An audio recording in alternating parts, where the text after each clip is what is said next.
Bonjour et merci de nous retrouver pour votre rendez-vous hebdomadaire de formation et de réflexion. Et surtout, merci de votre fidélité. C'est une figure bien masculine, le diacre. Et il existe, enfin, là pour le coup, une institution alors bien repérée, qui est la diaconesse. Où est-ce qu'on en est là? Alors, les diaconesses ont existé. Ça, Oui. on a des textes qui C'est le évident. montrent, des conciles, etc. Après, toute la question, c'était la nature de l'ordination, de ce qu'on pouvait appeler l'ordination, la bénédiction des femmes diaconesses.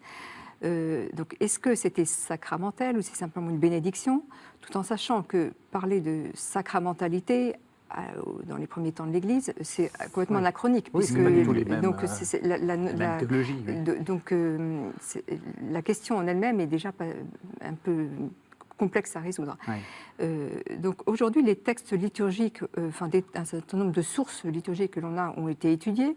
Ce qui est frappant, alors en regardant les rites d'imposition, les prières, la situation des diaconesses au cours de la liturgie, etc., et en exploitant ces sources-là, les théologiens arrivent à des interprétations différentes. Certains disent c'était sacramentel, d'autres non, c'était pas.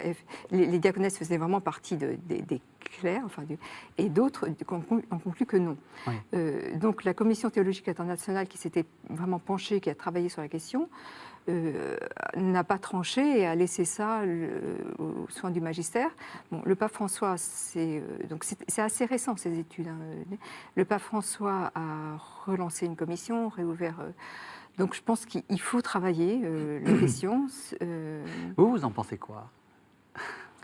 Je ne veux pas vous piéger, hein, non, pas du tout. je ne veux pas vous faire une déclaration qui après vous sera reprochée ou pas d'ailleurs, mais enfin, je veux dire, c'est plutôt au maître de conférence, à la maîtresse de conférence que je parle. Est-ce que c'est un dossier qui a de bonnes chances, enfin, qui est solide théologiquement ou pas? Moi, la question que je me pose, c'est, derrière la question des femmes diacres, diaconesses, il y a toute la question de la place des femmes dans l'Église. Il y a toute sa pertinence, et là, je pense qu'il y a un véritable chantier à prendre à bras-le-corps, la parole de la femme, la manière dont on intègre son jugement, son regard, son analyse des choses dans ce que l'on produit au niveau du discours. Donc personnellement, j'ai l'impression que derrière la question des diaconesses, il y a cette question-là, la place de la femme dans l'Église, qui est légitime, oui. Mais je ne pense pas que la cléricalisation soit le chemin pour donner plus de place et de consistance aux femmes dans l'Église. Donc ça, c'est une chose. Si on regarde le rôle des diaconesses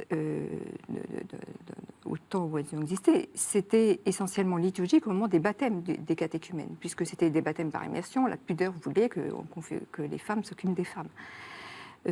Donc je ne suis pas sûre que ce soit le chemin. Encore une fois, le pape François, de ce côté-là, est très clair.